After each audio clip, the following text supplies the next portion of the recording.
Bloomberg Audio Studios. Podcasts, radio, news. How much wood could a woodchuck chuck if a woodchuck could rip upper decky zinnies, upper decky lit pillows for that? Max Vander Aard's TikTok videos might sound like he's speaking an obscure language. Online, he adopts this persona known as Chetty, or freezer tarps. He graduated from the University of Tampa, and he's into golf, drinking, and sports betting. But these made-up sounding terms he's using, upper decky, lip pillows, they're describing something real. It's the slang around a rapidly growing nicotine product, one that Max and influencers like him have helped popularize. Zyn. I call it a little tea bag. It's like the size of a long dime, and it is paper wrapped around plant fiber, flavoring, and nicotine salt. That's Ellen Huet, a writer for Bloomberg Businessweek. So basically, if you put this pouch in between your gum and lip, you could do upper lip or lower lip, however you like, and wait 30 minutes, you will slowly get a stream of nicotine into your bloodstream via the mucous membrane of your mouth, and you'll get buzzed. Like nicotine gum or a nicotine patch, Zyn is part of a long line of tobacco alternatives. But the product has completely outperformed its competition, and just this month became the first nicotine pouch to be authorized for marketing by the FDA. Ellen's been charting Zyn's unique rise and how a lot of its success could be thanks to an army of social media users like Max. Zyn creators have really kicked off this Zyn mania, for lack of a better term. All right, so today is my boyfriend's birthday, and he does not like sweets of any sort, so we're gonna make him a Zyn birthday cake. People keep asking me, Chops, what is your favorite Zyn combo? And I keep saying peppermint Zyns with some coffee. What's up, boys? A couple new terms for tossing in upper deckies, lip cushions, pillows, you name it. Many of these so-called Zynfluencers are men. Most of what they're posting is silly or absurd or made for shock value. And Ellen says there's another thing Zynfluencers have in common. They're essentially making Zyn ads for free. Yeah, I think what's most interesting about Zynfluencers is that they are not paid by the maker of Zyn, right? So they are not necessarily Zyn users. They are people who are content creators who are hoping to get a viral hit. If they happen to make free advertising for a nicotine product along the way, so it goes. Zyn pouches are now finding their way to the upper deckies, or upper gums, of more and more American users. And Philip Morris International, the tobacco giant that owns Zyn, is profiting. But Ellen says all this online attention could also pose an existential problem for the company, because the pouches are illegal for people under 21 to purchase, and social media is swimming in teens. I think the major risk is they want to get popular, but only a specific kind of popular. They want to get popular with adults, and they do not want to get popular with anyone who's under 21. How can they control that? The problem is they can't.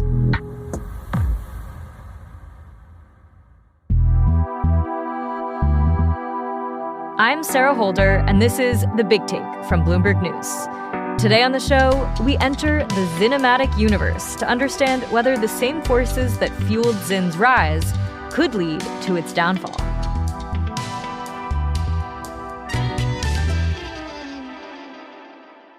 There are a lot of nicotine products on the market, alternatives to tobacco that some people use recreationally or to help quit smoking. Like Camel Orbs, which are like dissolvable pellets of nicotine, or nicotine gum, or nicotine toothpicks, mouth strips that you can let dissolve in your tongue. But Bloomberg's Ellen Huet says none of these nicotine products have caught on the way Zyn has in the past few years. So Zyn arrived in the U.S. in around 2014, but it spent the first few years being completely unremarkable. The early branding from PMI was kind of bland. It was very medical. It was find your Zyn. Everything was very clean and white, trying to appeal to smokers to switch.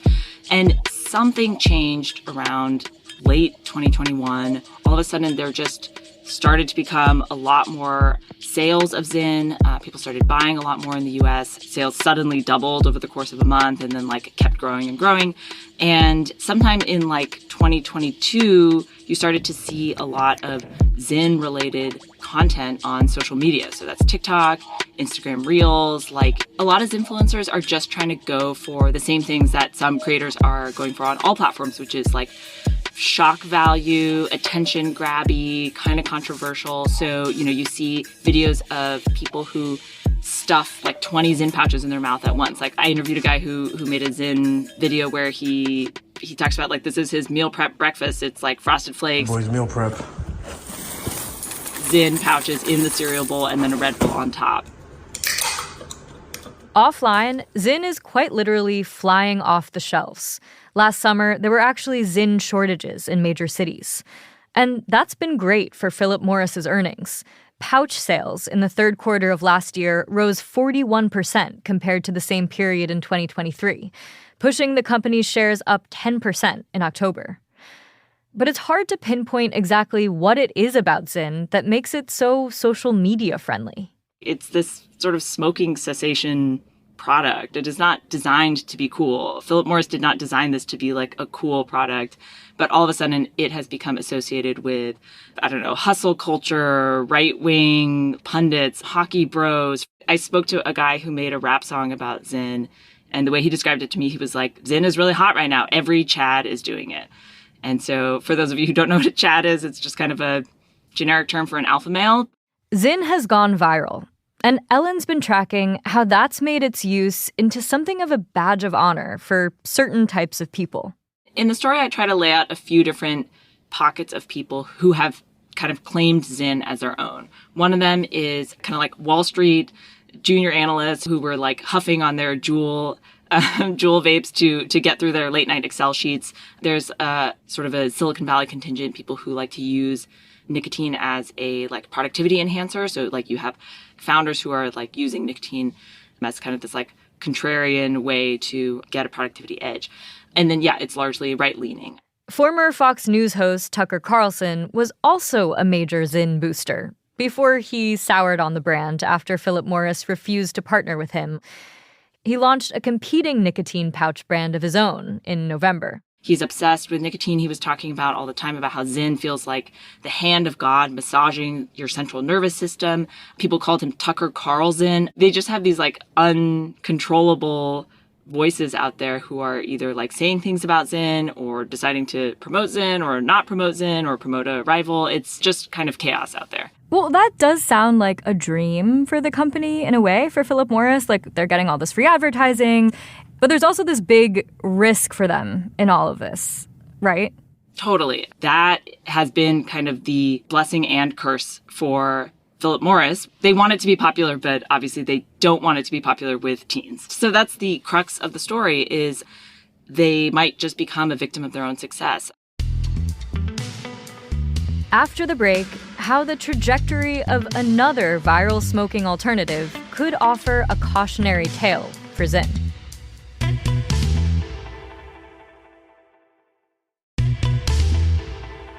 Before Zyn became the latest buzzy nicotine delivery product to capture the popular imagination, Juul e-cigarettes dominated the market. And Businessweek reporter Ellen Huet says that company's story holds lessons for Philip Morris, which owns Zyn. Basically, Juul became, and potentially for good reason, the marquee villain of the teen vaping crisis. Juul debuted its product in 2015, and by December 2017, the company was doing $3.2 million in monthly sales. But its success had a downside. It got too popular with the wrong kind of users. In 2019, state and federal lawmakers and the FDA accused Juul of marketing its products to minors. And as more and more teens got hooked on the product, regulators circled. They have also been sued and had many penalties levied against them. And at some point, the FDA banned Juul. They kind of walked the ban back and eventually walked it further back. But I think that really hurt their sales. And then what ended up happening is vaping kind of continued. People started buying these really unregulated imported vapes. So Juul got really smacked down. Other vapes replaced them, and it was like really pretty damaging for the company. Regulatory crackdowns, costly lawsuits, new competition. These are the kind of factors that can bring a trendy product crashing down from its comfortable spot at the top. With Juul, of course, there were some differences, like Juul marketed very aggressively toward teens, and as far as we can tell, maybe that's not happening, but social media is full of teens. And of course, this content is getting shown to minors. Of course, this could lead to minors picking up this product in mass.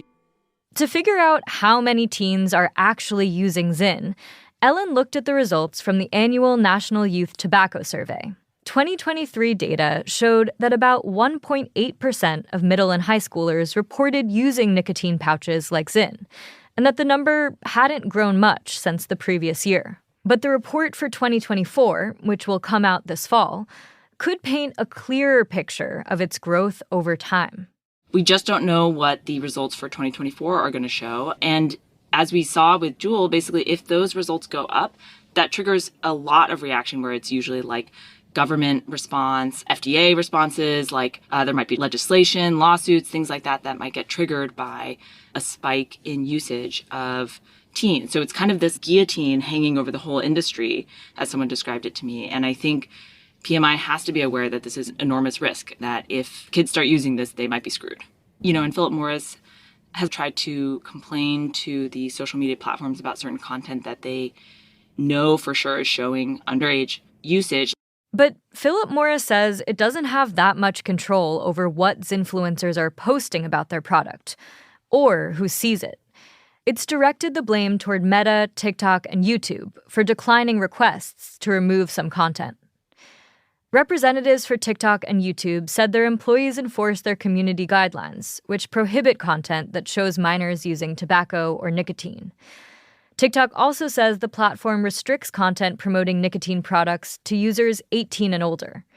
Meta didn't respond to a request for comment. Of course, there are Zyn users who are older, but a lot of these content creators are young. And I think if, Chetty's audience, of course, is going to include teenagers. There's just no way that that's not happening. Chetty, a.k.a. Max Vander Aard, the TikTok user we heard about earlier, didn't respond to requests for comment. I interviewed a guy who was a Zyn user in his mid-20s who picked it up when he was 22, and he's trying to quit now. And then his 17-year-old brother, sent him a video of Chetty making jokes. And, of course, if his 17-year-old brother is following this creator, he's going to get exposed to Zyn content. He's going to see, and he's going to absorb some subliminal message that suggests that, this is cool. This is what college boys do. This is, how you fit in. In the meantime, lawmakers in the U.S. are still circling the question of how to regulate Zyn.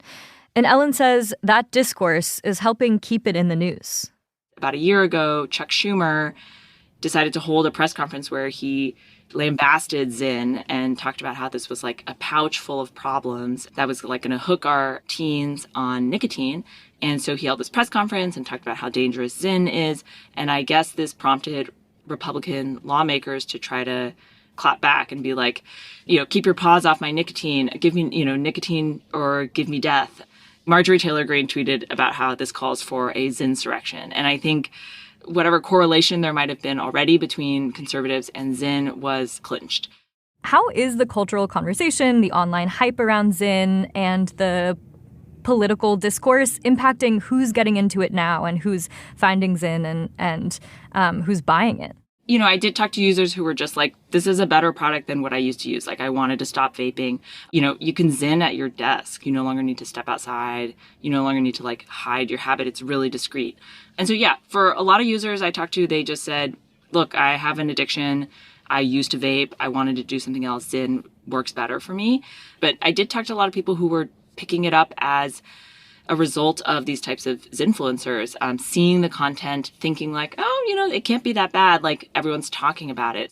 The FDA authorized several Zyn flavors for marketing this month, citing the pouch's public health benefits as a tool to quit smoking, and the fact that so few young people report using it as of now. The regulator also said Zyn wasn't as harmful as cigarettes or other smokeless tobacco products, but it didn't say Zyn was safe, and it didn't recommend it for just anyone to use. What do doctors say about the health impacts of Zyn, and what are some of the potential long-term impacts of using it? Most health experts agree that, combustible cigarettes, really bad for you. Vaping, also probably not very great for you. And so if you already have a habit of doing those, then using a nicotine pouch instead is probably going to be better for you. It's not going through your lungs, and if it's going to help you quit, then that's probably good. The issue is, of course, the pouches themselves come with their own problems. So if you didn't have a habit before, you are now picking these up, which might include mouth ulcers and basically a lot of GI issues because you are swallowing nicotine-laced saliva, basically.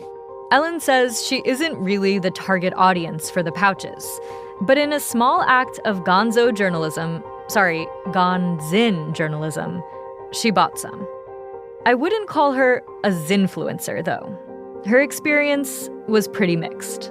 I did buy a tin for researching this story, and I tried the first pouch, and I kept it in too long, and it made me sick. But then, I can't lie, I did finish the tin eventually. It took me maybe a couple weeks. And did you buy another one after that? No, I did not.